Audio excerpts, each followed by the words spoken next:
सुनाते तुम्हें साईं की ये कहानी, सुनाते तुम्हें साईं की ये कहानी। सुनो साईं वाणी, सुनो साईं वाणी, सुनो साईं वाणी। भाई जी, मैं एक चीज़ और जानना चाहूँगा भाई। मैंने सुना कि किसी ने बोला कि कोई किसी का नाम लिया गया और कहा कि वो बहुत बड़े भक्त हैं, या बहुत सारे ऐसे किसी भी डिवोटी से बात करो हम कहेंगे हम साईं भक्त हैं। अब साईं भक्त का तमका फटाफट सब लेने की करते हैं। कोई भी फ़ोन करेगा, जैसे ऑल ओवर वर्ल्ड से फ़ोन आते हैं पेंटिंग्स के लिए, तो लोग बोलते हैं जी हम भक्त हैं जी, हम छोटे मोटे भक्त हैं। कोई कहेगा मैं बहुत पुराना भक्त हूँ, मैं बहुत बड़ा भक्त हूँ। यहाँ बहुत लोगों के लिए हम संबोधित करते हैं जी वो बहुत बड़े भक्त हैं। ये भक्त की परिभाषा क्या है? क्योंकि मेरे को तो कभी भी नहीं लगा कि मैं भगत हूँ बाबा का। मुझे तो यही लगता है कि मैं बाबा का डाकिया हूँ, पोस्टमैन हूँ। उनके जो संदेश है लोगों तक पहुँचा रहा हूँ चित्रों के माध्यम से, जैसे आप ये अपने वचनों के माध्यम से बाबा की बातें करके पहुँचा रहे हैं।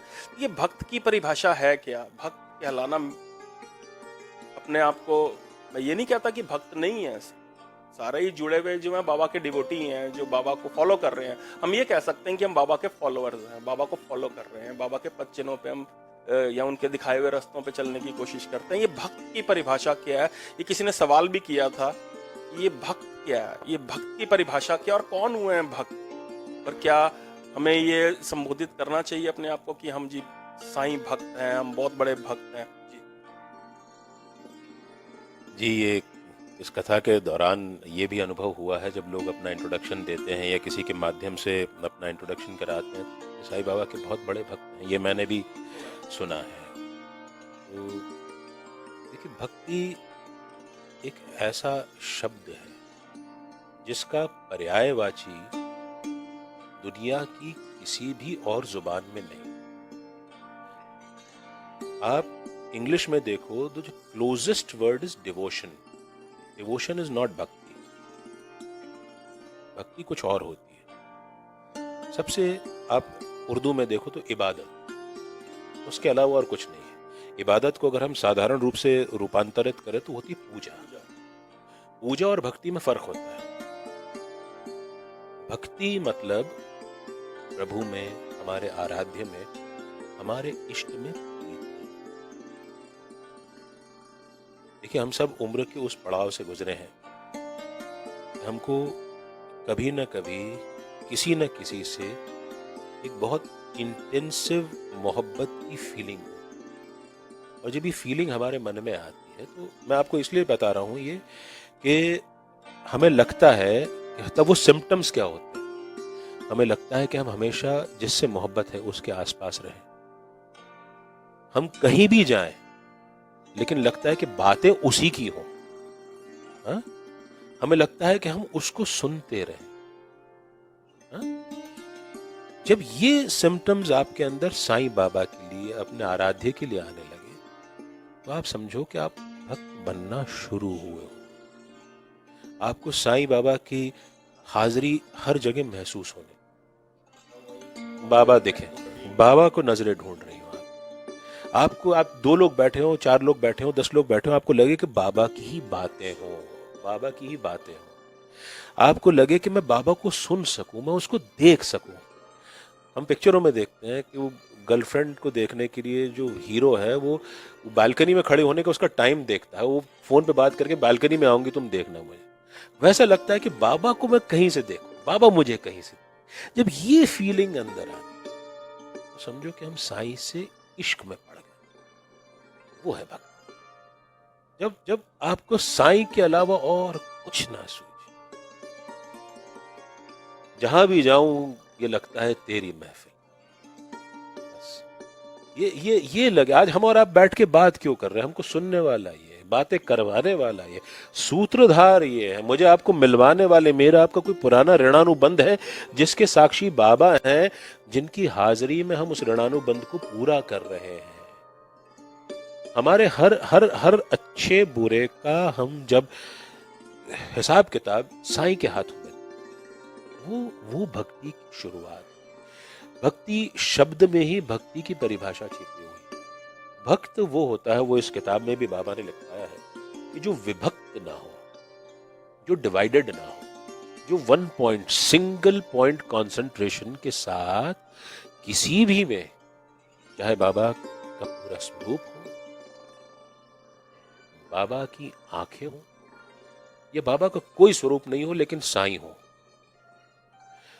विवेकानंद जब भगवान की तलाश कर रहे थे, उन्होंने बहुत सारे गुरुओं को त्याग दिया था, फिर उनको अल्टीमेटली रामकृष्ण परमहंस जी के सानिध्य में आकर के शरण मिली। भटकते हुए आए, उन्होंने रामकृष्ण परमहंस का टेस्ट लिया विवेकानंद जी ने। उन्होंने हर किसी से पहले पूछा कि तुम भगवान को देख सकते हो, तो किसी ने संतोषप्रद जवाब नहीं दिया। जब ये विवेकानंद भटकते हुए, नरेंद्र दत्त, जब ये भटकते हुए स्वामी रामकृष्ण परमहंस के पास आए, तो उन्होंने पूछा कि क्या तुम भगवान को देख सकते हो? विवेकानंद ने पूछा, टेस्ट लिया गुरु का। रामकृष्ण परमहंस ने कहा, हाँ, मैं तुम्हारे अंदर भगवान को देख सकता हूं। और ये जो जवाब था,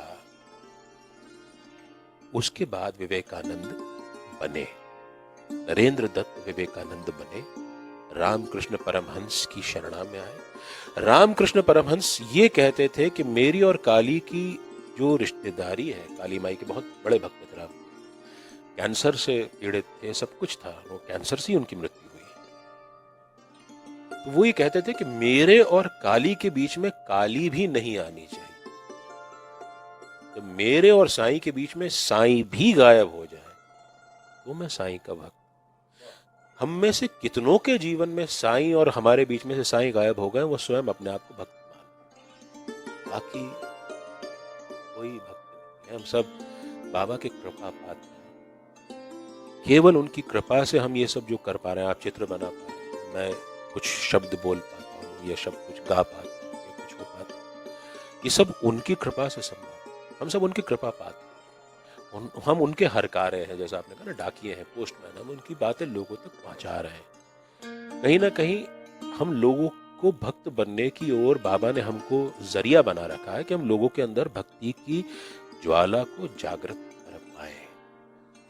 भक्ति की अगर हम थोड़ी सी और बातें करें, हैदराबाद की जो कथा थी उसमें यही था कि भक्त के गुण क्या होने चाहिए। भक्त के गुण में सबसे पहले भक्त जो है वो भोला होना चाहिए। उसके मन में एक बार भक्ति जागृत हो गई ना, तो फिर वो अपने आराध्य इष्ट के प्रति उसके मन में क्वेश्चन मार्क नहीं आने चाहिए। फिर तो वो बस मैं साईं से प्रेम करता हूँ, मतलब मैं साईं से प्रेम करता हूँ। फिर वो हिंदू थे, मुसलमान थे, नॉन वेजिटेरियन खाते थे, वो फातिहा पढ़ते थे, वो तुलसी वृंदावन लगा रखा था, घंटे घड़ियाल बजवा, वो सब बातें मेरे लिए गौण हो जाए, उसका कोई मतलब नहीं रहा, उनका कोई अर्थ नहीं है। भक्त की दूसरा गुण होना चाहिए, भक्त भीना होना चाहिए। शिवलिंग आपने देखा है, शिवलिंग के ऊपर वो एक मटकी लगी रहती है, उसमें से बूंद बूंद पानी गिरती रहती है और शिवलिंग हमेशा भीना रहता है। वो लगातार भक्ति का स्राव, भक्ति का फ्लो हमारे ऊपर होते रहना चाहिए, साईं का फ्लो हमारे ऊपर होने रहना, ताकि हम हमेशा उनकी भक्ति में भीने रहें। और तीसरा और सबसे इंपॉर्टेंट है कि भक्त अव्यभिचारिणी हो। हम जिसको कहते हैं सती सावित्री, सती सावित्री ने यमराज से अपने पति को वापस ले लिया था, इतना उसके सतीत्व में गुण था। तो उसका अपने पति में अव्यभिचारिणी भाव था, यानी उसका भाव किसी और में नहीं, सिर्फ अपने पति। इस कारण से वो यमराज से भी अपने पति को लिए। वही अव्यभिचारिणी भाव हमारा अपने इष्ट के प्रति, हमारे साईं के प्रति, हमारे बाबा के प्रति, गुरु के प्रति, इनको हम भगवान माने, ईश्वर माने, इनको संत माने, फकीर माने, इनको सदगुरु माने, कुछ भी माने, वो होना चाहिए। सच्चरित्र में बाबा ने कहा भी है कि तुम पूरी दुनिया में भटको, लेकिन अपना विश्वास एक जगह स्थिर, वो होता है अव्यभिचारिणी भक्ति। ये जो आखिरी वचन है 11 वचनों में, इसमें बाबा ने व्याख्या भी करवाई है कि धन्य धन्य वह भक्त अनन्य, मेरी शरण तज जिसे नान्य।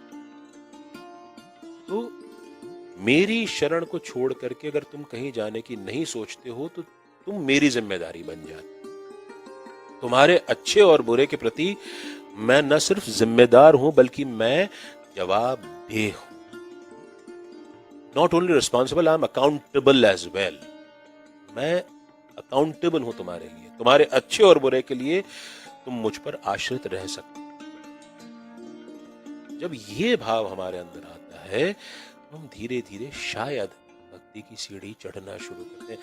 बाबा के मंदिर जाना, बाबा के भजन गाना, बाबा के कुछ और नाम लेते रहना या उनके नाम पे पूजा करना, ये भक्ति नहीं है। ये तो बहुत बेसिक सी शुरुआत है, बहुत शुरुआत। जब हम बाबा, हमारे जेब में, आपके जेब में वॉलेट पड़ा है, उसके वॉलेट की जिम्मेदारी आपकी है। वैसे ही जब हम साईं के प्रति शरणागत हो जाते हैं तो हम उसकी जिम्मेदारी बन जाते हैं। जब वो भाव हमारे अंदर जागृत हो तो हम भक्त बन जाते हैं। बहुत ही सुंदर तरीके से एक्सप्लेन किया भाई जी ने भक्ति को, कि भक्त क्या है और भक्त कैसे कहलाया जाता है। या भाई जी भाव विभोर हो गया, मन गूज़बम्स आ गए हैं ये सारे विचार ये सुन के। बहुत सारे क्वेश्चंस हैं माइंड में, लेकिन जो ये आनंद की वर्षा हो रही है, मेरे को यहाँ पे साईं भक्तों इस समय पूरी बाबा की मौजूदगी का एहसास हो रहा है।